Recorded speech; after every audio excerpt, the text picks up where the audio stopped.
ہے امیر المومنین کیا وجہ ہے؟ یہاں کھڑے ہو گئے، کوئی خدمت، کوئی ہمارے لائق کوئی کام ہے تو بتائیے، فوراً پورا کرتے ہیں۔ حضرت عمر فاروق نے فرمایا نہیں بھائیو، مجھے کوئی بات نہیں ہے، بس مجھے اپنے بچپن کا ایک قصہ یاد آ گیا، بچپن کا ایک واقعہ یاد آ گیا۔ امیر المومنین کیا واقعہ تھا؟ کہا کہ جب میں چھوٹا تھا تو میں اس وادی میں اونٹ چرانے کے لیے آتا تھا، اور میرا والد خطاب مجھے اونٹ چرانے کے لیے بھیجتا تھا۔ شام ہوتی تھی، میں خالی پیٹ اونٹوں کو گھر لے جایا کرتا تھا۔ والد خطاب مجھے ڈانٹتا تھا، کوستا تھا، پیٹتا تھا، عمر تو کیا کرے گا، تجھے تو اونٹ تک چرانے نہیں آتے، تجھے تو اونٹ چرانے کا سلیقہ نہیں آتا۔ ہم میں سے اکثر لوگ دیہات سے وابستہ ہیں، دیہاتوں میں چھوٹے بچوں کو بھی مویشی دے دیے جاتے تھے، شام کو چرا کے لے آیا کرتے تھے۔ حضرت عمر کہتے ہیں میں اتنا نکما تھا، اتنا اس معاملے سے ناواقف تھا کہ شام ہوتی تھی اونٹوں کو خالی پیٹ گھر لے آیا کرتا تھا۔ والد خطاب ڈانٹتا تھا، عمر تو کیا کرے گا، تو زندگی کیسے گزارے گا، تجھے تو اونٹ بھی چرانے نہیں آتے، تو کیا کرے گا، تو کیا کرے گا۔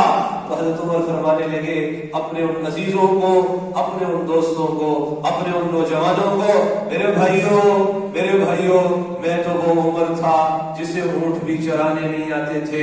آج اللہ نے اس قرآن کی بدولت، اللہ نے اس دین کی بدولت مجھے مسلمانوں کا امیر المومنین بنا دیا، مجھے مسلمانوں کا امیر المومنین بنا دیا۔ قرآن کو عزت دی، قرآن نے انہیں عزت عطا فرما دی۔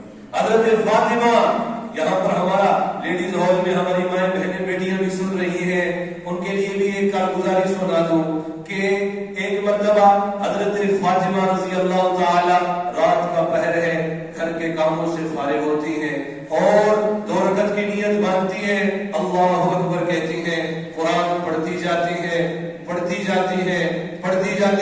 محسوس کرتی ہیں فجر کا وقت قریب آ چکا ہے، جلدی سے سلام پھیرتی ہیں اور ہاتھ آسمان کی طرف بلند کرتی ہیں اور کہتی ہے ربا تیری راتیں کتنی چھوٹی ہو گئی کہ فاطمہ کی 2 رکعت میں تیری پوری رات ہی ختم ہو گئی۔ فاطمہ کو عزت اس وجہ سے نہیں ملی کہ وہ تم تیرے رسول تھی۔ حضور نے فرمایا فاطمہ تجھے میری بیٹی ہونا جنت میں نہیں لے کر جائے گا، تجھے اگر کوئی چیز جنت میں لے کر جا سکتی ہے وہ تیرے اعمال ہوں گے۔ پھر یہی قرآن سے محبت ایسی تھی کہ حضور نے خود فرما دیا فاطمہ سیدہ نساء اہل الجنہ، اور فاطمہ تو جنت کی عورتوں کی بھی سردار ہے۔ تو بھائیو، وہ مرد ہو، وہ عورتیں ہو، جس کسی نے اس قرآن کے ساتھ اپنی نسبت کو جوڑا، قرآن نے اسے عزتیں دی، جس نے قرآن کو ترک کیا قرآن نے اسے رسوا کیا۔ شیخ الہند رحمہ اللہ سے ایک مرتبہ پوچھا گیا کہ حضرت مالٹا کی جیل کاٹ کر آئے، انگریزوں نے پابند سلاسل کر رکھا تھا، ان کے خلاف لڑ رہے تھے، جب جیل کاٹ کر واپس ہندوستان آئے تو کہنے لگے کہ میرے بھائیوں، میرے دوستوں، میں اس جیل کی تنہائی میں 2 باتیں سمجھا ہوں، امت کے زوال کے 2 اسباب سمجھا ہوں، امت کیوں رسوا ہے، امت کیوں پستا ہے، مجھے سمجھ آ گیا۔ اب علماء کا ہجوم لگ گیا، شیخ الہند اپنی زندگی کا ایک ضابطہ حیات بتانے لگا ہے، شیخ الہند یہ سمجھانے لگا ہے کہ آج تک امت کیوں ذلیل ہو رہی تھی، آج تک امت کیوں پستہ ہو رہی تھی، آج تک امت کیوں تنزلی کا شکار تھی۔ علماء بیٹھے ہیں، ان کے مریدین بیٹھے ہیں اور دوزانوں ہیں کہ حضرت فرمائے پتہ تو چلے کیوں آج امت رسوا ہے، آج کیوں امت پستہ ہے۔ شیخ الہند رحمہ اللہ نے فرمایا ایک وجہ تو یہ ہے کہ امت نے قرآن کو ترک کر دیا ہے، ایک وجہ یہ ہے کہ امت نے قرآن کو ترک کر دیا، اور دوسری وجہ یہ ہے کہ امت نے آپس میں اختلافات، آپس میں انتشار شروع کر دیے ہیں، ایک دوسرے سے لڑنا جھگڑنا شروع کر دیا ہے۔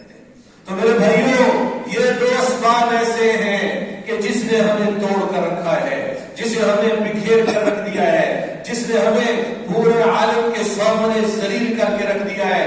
اختلاف برا نہیں ہے. آپ سوچو گے ہم نے تو علماء سے سنا ہے کہ حضور نے فرمایا میری امت کا اختلاف رحمت. ہاں بھائی وہ رحمت ہے, لیکن کس نوعیت کا اختلاف ہو. دو مثالیں رکھتا ہوں. حضرت ابو ذر غفاری رضی اللہ تعالی ہے, حضرت عثمان کا دور ہے. ایک مرتبہ حضرت عثمان نے مینا میں 2 رکعت کی بجائے 4 رکعت پڑھائی اور حضرت ابو ذر غفاری نے نماز کے بعد کہا یہ عثمان نے کیا ظلم کر دیا. میں نے حضور کو 2 پڑھاتے دیکھا تھا, میں نے ابو بکر کو 2 پڑھاتے دیکھا تھا, میں نے عمر کو 2 پڑھاتے دیکھا تھا. عثمان نے کیسے 4 رکعت پڑھا دی, عثمان نے کیسے 4 رکعت پڑھا دی. تو حضرت ابو ذر نے اپنا احتجاج رکھ دیا. اب جب نماز کا وقت آتا ہے اور عصر کی نماز کھڑی ہوتی ہے, ابو ذر غفاری بھی جماعت کے ساتھ کھڑے ہو جاتے ہیں, جماعت کے ساتھ کھڑے ہو جاتے ہیں, نماز سے فارغ ہوتے ہیں. لوگ کہتے ہیں ابو ذر تم تو کہتے تھے کہ عثمان نے ظلم کر دیا, انا للہ پڑھتے تھے, اور ابھی جب نماز کا وقت آیا تو خود بھی ساتھ کھڑے ہو گئے, خود ہی اسی صف میں نماز کے لیے ہاتھ باندھ لیے. تو کہا کہ میں نے چونکہ حضور کو دیکھا تھا کہ انہوں نے 2 رکعت پڑھی تھی, میں نے اس لیے بتا دیا. ہاں اگر اس وقت میں نماز نہ پڑھتا اور میں پیچھے ہٹ جاتا تو کیا ہوتا. الخلاف اشد, مخالفت بہت بڑی چیز ہے. مسلمان 2 جماعتوں میں تقسیم ہو جاتے, مسلمان ٹوٹ جاتے. حضرت عثمان کا دور ہے, باغیوں نے مدینہ پر حملہ کر دیا. حضرت علی نے کہا امیر المومنین حکم دیجئے, یہ تو باغی ہیں, ان کی تو تکہ بوٹی مدینے میں نہیں ملے گی, آپ حکم دیجئے. حضرت عثمان نے کہا میں اپنی جان دینا گوارا کر سکتا ہوں, لیکن مدینے میں اختلاف اور انتشار کا سبب نہیں بن سکتا. اور پھر جان دے دی, لیکن مدینے میں اپنی وجہ سے اختلاف اور لڑائیوں کو عروج نہیں دیا. پھر حضرت عثمان کی شہادت پر ایک واقعہ پیش آتا ہے.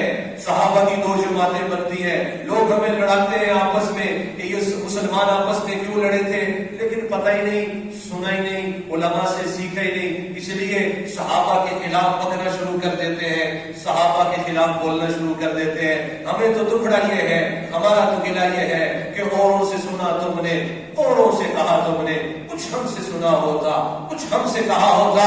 میں آپ کو بتاؤں صحابہ کا جو آپس میں اختلاف تھا کس بیس پر, یہ جنگ صفین جنگ جمل کیوں ہوئی کہ حضرت عائشہ حضرت امیر معاویہ رضی اللہ تعالی کی رائے تھی کہ بھائی یہ لوگ جو حضرت عثمان کے قاتل ہیں ان سے فوراً بدلہ لینا چاہیے. کیوں کہ اگر آج ان سے انتقام نہ لیا تو یہ کل حضرت علی کو بھی نقصان پہنچا سکتے ہیں, یہ آگے آنے والے خلفاء کو بھی نقصان پہنچا سکتے ہیں, اس لیے بدلہ لو. حضرت علی نے کہا کہ میرے بھائیوں بات یہ ہے کہ میری حکومت اتنی سٹیبل نہیں ہے, اتنی مضبوط نہیں ہے کہ میں ابھی انتقام لوں گا تو خود حکومت گر کر رہ جائے گی, خود حکومت پستی کا شکار ہو جائے گی. اب جو صحابہ ہیں حضور کی ازواج ہے, حضرت عائشہ, حضرت امیر معاویہ حضور کے صحابی ہیں, وہ کہہ رہے نہیں قصاص لینا ہے, قرآن کا حکم ہے. حضرت علی کہہ رہے ہیں کہ نہیں ابھی نہیں, بعد میں قصاص لوں گا, لیکن ابھی مجھے سٹیبل ہونے دو. دونوں کی رائے کیا ہے, اخلاص کی بیس پر ہے, کوئی انتشار نہیں چاہتا. بیچ میں کچھ بدبخت تھے کہ جنہوں نے حملہ کر دیا. مسلمانوں کی ایک بڑی جماعت آپس میں لڑ پڑی, ایک بڑی جماعت آپس میں گتھا ہو گئی. اور پھر کیا ہوتا ہے کہ جو لوگ حضرت علی کے مقابلے میں آئے ہوتے ہیں وہ پستہ ہو جاتے ہیں, وہ ہار جاتے ہیں. اور اہل سنت کا عقیدہ اور نظریہ بھی یہ ہے کہ حضرت علی حق پر تھے, حضرت علی خلیفہ راشد تھے, حق پر تھے, اور جو ان کے مقابلے میں آئے ان سے اجتہادی خطا ہوئی تھی, کیونکہ خلیفہ وقت کی بات ماننا ضروری ہے. لیکن اب سنو یہ سارا واقعہ کیوں سنایا, یہ ساری بات کیوں سمجھائی. حضرت علی جب ان لوگوں کو پستہ ہوتے ہوئے دیکھ رہے تھے اور جاتے ہوئے دیکھ رہے تھے تو حضرت علی کی جماعت کے چند لوگوں نے کہنا شروع کر دیا ان باغیوں کو پکڑو, ان باغیوں کو قتل کرنا شروع کر دو. تو حضرت علی نے کہا اخواننا بغوا علینا, یہ تو ہمارے بھائی ہیں, یہ تو ہمارے قوم جو لڑنے کے لیے آ گیا, جو تلوار اٹھا کے سامنے آ گیا. حضرت علی کہہ رہے ہیں یہ تو ہمارے بھائی ہیں, یہ تو ہمارے بھائی ہیں. اس جنگ میں ایک اور واقعہ ہوتا ہے. حضرت ابو ہریرہ رضی اللہ تعالی جنگ میں حضرت علی کے ساتھ ہے, جنگ حضرت علی کے ساتھ مل کر لڑ رہے ہیں. اور جب شام ہوتی, کھانے کا وقت آتا تو حضرت معاویہ رضی اللہ تعالی کے لشکر میں چلے جاتے. لوگوں نے کہا کہ ابو ہریرہ یہ چنگی جنگ لڑ رہے ہو، اچھی جنگ لڑ رہے ہو کہ کھانے کا وقت آتا ہے تو شام والوں کے پاس چلے جاتے ہو، اور لڑائی کا وقت آتا ہے علی کے پاس چلے جاتے ہو۔ تو حضرت ابو ہریرہ نے کہا میں جنگ میں علی کے ساتھ اس لیے ہوں کہ علی حق پر ہے، اور کھانا ان کے ساتھ اس لیے کھاتا ہوں کہ ان کا کھانا لذیذ ہوتا ہے۔ کتنا پیارا اختلاف تھا، کتنا سنہرا اختلاف تھا، ذاتیات کچھ نہیں تھی، اپنی چاہت کچھ نہیں تھی، اپنی منشا کچھ نہیں تھی، صرف کیا تھا؟ اخلاص کی بیس پر، اخلاص کی بیس پر، اخلاص کے ساتھ سب کچھ ہو رہا تھا۔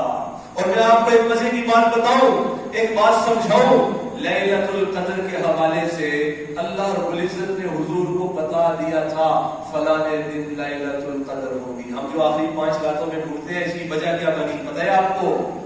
آپ کو وجہ پتہ ہے؟ حضور صلی اللہ علیہ وسلم اپنے حجرے سے نکلے ہیں اور امت کو بتانے کے لیے جا رہے ہیں کہ فلاں دن لیلۃ القدر کا ہے، اور حضور دیکھتے ہیں سامنے دو ساتھی آپس میں لڑ رہے ہیں، آپس میں جھگڑ رہے ہیں۔ اللہ کی شان، اللہ کی مرضی، ہوتا کیا ہے کہ حضور باہر آتے ہیں، ان کا مسئلہ حل کرتے ہیں اور آ کر کہتے ہیں کہ اللہ نے مجھے لیلۃ القدر کے بارے میں بتایا تھا، لیکن اس جھگڑے نے مجھ سے لیلۃ القدر بلوا دی گئی، یعنی اللہ نے مجھ سے لیلۃ القدر بلوا دی۔ صرف کس بیس پر؟ کہ مسلمان آپس میں لڑ رہے تھے، مسلمان آپس میں جھگڑ رہے تھے، مسلمانوں نے آپس میں ایک دوسرے کو جو ہے وہ کیا ہے، ایک دوسرے کے خون کے پیاسے بنے ہوئے تھے۔ تو میرے بھائیوں، شیخ الہند رحمہ اللہ نے فرمایا امت کے زوال کے 2 ہی اسباب ہیں۔ آج امت اگر بستا ہے، ایک یہ کہ انہوں نے قرآن کو ترک کر دیا، دوسری وجہ یہ ہے کہ وہ آپس میں اختلاف اور انتشار کی شکل میں ہے، ایک دوسرے کے دست و گریبان ہے، وہ مذہبی ہو، وہ لسانی ہو، وہ وطنی ہو، ہم ایک دوسرے کے مخالف ہیں۔ میں آپ کو بتاؤں، ایک مرتبہ ایک بہت بڑے اہل حدیث کے عالم تھے داؤد غزنوی رحمت اللہ علیہ، ایک مرتبہ احمد علی لاہوری جو دیوبند کے سرغنہ عالم تھے، بڑے مایا ناز عالم تھے، ان سے ملنے کے لیے جا رہے تھے تو اپنے مریدوں سے کہنے لگے کہ بھائیو یاد رکھنا کہ ہم ایک احناف کے بہت بڑے عالم کے پاس جا رہے ہیں، تو وہاں پر یہ نہیں کہ تم رفع یدین شروع کر دو، آمین بالجہر کہنا شروع کر دو، تھوڑی سی ان کی رعایت رکھنا، جیسے وہ نماز پڑھ رہے ہو، کیونکہ وہ بھی تو حدیث سے ثابت ہے، تو اس طرح نماز پڑھ لینا۔ اب احمد علی لاہوری رحمت اللہ علیہ نے اپنے مریدین کو جمع کیا اور کہا جناب یاد رکھو ہمارے پاس داؤد غزنوی آ رہا ہے، بڑا عالم ہے، اہل حدیث ہے، وہ تکبیر ہو گیا، وہ رفع یدین بھی کرتے ہیں، وہ تکبیر آمین بالجہر بھی کہتے ہیں، تو یہ نہ ہو کہ تم جو ہو ان کو یہ احساس دلواؤ کہ گویا کہ یہ حدیث میں نہیں ہے، گویا کہ یہ عمل حضور کا نہیں ہے، گویا کہ تم ہماری جگہ غلط آ گئے ہو، تم غصے کا اظہار کرو، تو یاد رکھنا تم نے تکبیر بھی کہنی ہے، آمین بالجہر بھی کہنی ہے۔ اللہ کی شان، نماز کھڑی ہوتی ہے، اہل حدیث تھے وہ نماز پڑھ رہے ہیں احناف کے طریقے پر، اور جو من کے لوگ تھے وہ نماز پڑھ رہے تھے اہل حدیث کے طریقے پر۔ کیا کہ ایک دوسرے کا دل نہ ٹوٹے، ایک دوسرے کی دل آزاری نہ ہو، اتنا خوبصورت اختلاف تھا، لیکن آج ہم آپس میں گتھا ہوئے، آپس میں لڑائی کا شکار بنے۔ آج ہم دیکھ کیا رہے ہیں کہ آج فلسطین میں ہماری مائیں، ہمارے ماؤں، ہماری بہنوں بیٹیوں کو گھسیٹا جا رہا ہے، ان کے ساتھ ظلم کیا جا رہا ہے، اور یاد رکھنا اس کی اصل وجہ یہی ہے کہ ہم نے اسلام کو چھوڑا ہے، ہم نے قرآن کو چھوڑا۔ حضور نے فرمایا جبرائیل امین آئے کہ اللہ کے نبی فتنوں کا زمانہ آنے لگا ہے، فتنوں کا زمانہ آنے لگا ہے۔ حضور نے فرمایا جبرائیل اس فتنے کے زمانے سے بچنے کا کیا طریقہ ہے، کیسے نکلا جا سکتا ہے؟ کہا حضور ایک ہی طریقہ ہے کہ قرآن کو مضبوطی سے تھام لیا جائے تو امت فتنے میں نہیں پڑے گی۔ آج یہ قرآن ہمارے پاس موجود ہے، میں نے کہا کہ جس کسی نے بھی اس کو اپنی زندگی کا حصہ بنایا، قرآن نے اسے عزتیں دی، آج وہی قرآن ہمارے پاس ہے، لیکن آج ہم ذلیل ہیں، آج ہم پستہ ہو رہے ہیں، آج ہم گمراہی کا نشان بنے ہوئے ہیں۔ جہاں کہیں بھی ذلت کی تصویر نظر آتی ہے، جہاں بھی کوئی ظالم نظر آتا ہے تو وہ باطل نظر آتا ہے، جہاں کوئی مظلوم نظر آتا ہے وہاں پہ مسلمان نظر آتا ہے۔ تو میرے پیاروں، میں بات کو دہرا رہا ہوں اس لیے کہ ہمیں اس چیز کا کہ ہمارے پاس قرآن موجود ہے، اللہ کی کتاب موجود ہے، ہم نے قرآن کو چھوڑا، آج ہم رسوا ہیں، آج ہم پس رہے ہیں، آج ہم ذلیل ہو رہے ہیں، آج ہم روز بروز تنزلی کا شکار ہو رہے ہیں۔ اور صحابہ نے قرآن کو عزت دی، قرآن نے انہیں عزت عطا فرما دی تھی، قرآن نے انہیں عروج عطا فرما دیا۔ آج اتنے سال گزر چکے، اتنا زمانہ گزر چکا، کم از کم میری زندگی میں میرے پاس تو قرآن آئے ہوئے 10 سال گزر چکے، 10 سال گزر چکے، لیکن میرے دل میں آج تک یہ تمنا اور یہ آرزو پیدا نہیں ہوئی کہ میرا خالق مجھ سے کیا کہہ رہا ہے، میرا مالک مجھ سے کیا کہہ رہا ہے، میرا رازق مجھ سے کیا کہہ رہا ہے۔ اللہ کے ایسے چو کا خط آ جائے، اللہ کے ایسے چو جس کی نوکری بھی پکی نہیں ہے، وہ کچھ دن بعد کسی کو معزول کر دے، کوئی حکومت ہے اس کو معزول کر دے، کوئی ہے اس کو معزول کر دے، اس کا لیٹر میرے پاس آئے اور پتہ چلے انگریزی میں ہے، مجھے انگریزی نہیں آتی تو میں کسی سے پڑھواؤں گا، وہ میاں پڑھ کے سناؤ۔ کوئی ایسے چو صاحب کیا کہتے ہیں، کہیں کسی نے مقدمہ تو نہیں کر دیا، کہیں کسی نے میرے خلاف FIR تو درج نہیں کر دی، کہیں کسی نے میرے خلاف کوئی معاملہ تو نہیں کر دیا۔ ہم اس لیٹر کو پڑھیں گے، ہم پڑھیں گے، سیکھیں گے، کیوں کوئی مسئلہ نہ بن جائے، کوئی پریشانی نہ بن جائے۔ وہ احکم الحاکمین جو ایسے جو نہیں ہے، احکم الحاکمین ہے، رب العالمین ہے، رب ذوالجلال ہے، اس کا پیغام ہمارے پاس آیا ہوا ہے۔ داڑیاں سفید ہو چکی ہیں، لیکن آج تک یہ دل میں آرزو بھی پیدا نہیں ہوئی کہ میرا خالق مجھ سے کیا کہہ رہا ہے، میرا مالک مجھ سے کیا کہہ رہا ہے۔ ساتھیوں سے کہتے ہیں بھائی قرآن سیکھو، کہتے ہیں وہی صاحب تھوڑا سا سیٹ ہو جائے، بھائی قرآن سیکھو، بھائی بچے سیٹ ہو جائیں، قرآن سیکھو بچوں کے کاروبار سیٹ ہو جائیں۔ وہ کرتا ہے، وقت گزرتا ہے، وقت گزرتا ہے، ایک وقت آتا ہے میاں جی کا انتقال ہوتا ہے اور بچے اپنے باپ کو قبر میں اتارتے ہیں اور بچے باپ کی گردن کو دوبارہ گھماتے ہیں اور کہتے ہیں اب میرا باپ سیٹ ہو گیا، اب میرا باپ سیٹ ہو گیا۔ وہ باپ جو پوری زندگی اپنے بچوں کو سیٹ کرتے کرتے گزرتا گیا، اپنے دین کو بھلا دیا، اپنے قرآن کو بھلا دیا، اپنے اسلام کو بھلا دیا، اپنے اللہ کو بھلا دیا، آخر ہوا کیا، انہیں بچوں نے اپنے باپ کو سیٹ کر دیا۔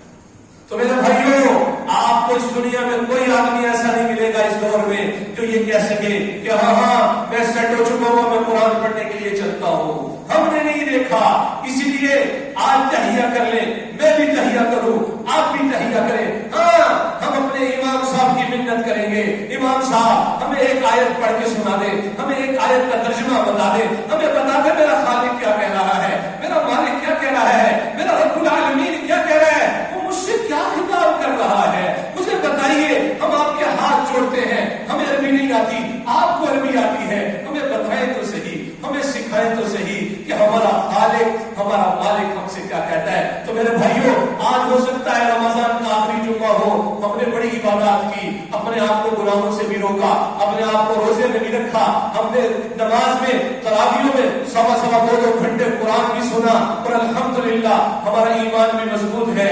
وہ آج اس ارادے سے اس مسجد سے اٹھیں کہ آج کے بعد میری زندگی کا ایک لمحہ بھی قرآن و حدیث کے خلاف نہیں گزرے گا۔ ایک تہیہ کر لے، نہیں تو اللہ نہ کرے میرے منہ میں خار، میری زبان جھوٹی ثابت ہو، لیکن خدا نہ خواستہ مجھے یہ لگ رہا ہے، مجھے یہ نظر آ رہا ہے کہ آج بیت المقدس کا یہ حال ہے، تو اللہ نہ کرے کل ہمارے کعبے کا بھی یہ حال ہو۔ اگر آج ہم یہ کرتے رہے تو کوئی بعید نہیں ہے، کہ کوئی بعید نہیں ہے۔ یہود کا سب سے بڑا دعویٰ یہ ہے کہ مدینہ ہمارا ہے، کوئی سازش میں لگا ہوا ہے، کوئی بعید نہیں ہے کل وہ جا کے مدینے میں بھی قبضہ کر لے۔ اگر یہ حالات رہے تو میرے بھائیوں تو یہ ہو سکتا ہے، اس لیے آج وقت ہے، آج ہمارے پاس اختیار ہے، ہم اپنے آپ کو روک سکتے ہیں، ہم اپنے آپ کو دین پر استقامت دلا سکتے ہیں، ہم اپنے آپ کو دین پر مضبوط کر سکتے ہیں۔ اے خاصان رسول، وقت دعا ہے، امت پہ تیری یاد میں عجب وقت پڑا ہے۔ وہ دین جو بڑی شان سے نکلا تھا عرب سے، پردیس میں وہ آج غریب الغربا ہے۔ تو میرے بھائیوں، ارادہ کرتے ہیں آج کے بعد قرآن پڑھیں گے، قرآن سمجھیں گے، اپنی زندگی کا حصہ بنائیں گے۔ خدا کی قسم وہی عزتیں ملیں گی جو صحابہ کو ملی تھی، وہی عزتیں ملیں گی جو حضرت جناب انبیاء علیہ الصلوۃ والسلام کو ملی تھی، وہی عزتیں ملیں گی کہ جو اللہ نے پھر امت کو بعد میں دکھائی تھی. اللہ سے دعا ہے اللہ ہمیں قرآن پر کاربند فرمائے اور جناب حضور حضرت محمد مصطفیٰ صلی اللہ علیہ وسلم کی سیرت کو اپنی زندگی کا حصہ بنانے کی توفیق عطا فرمائے. وما علینا الا البلاغ. زندگی باقی تو ملاقات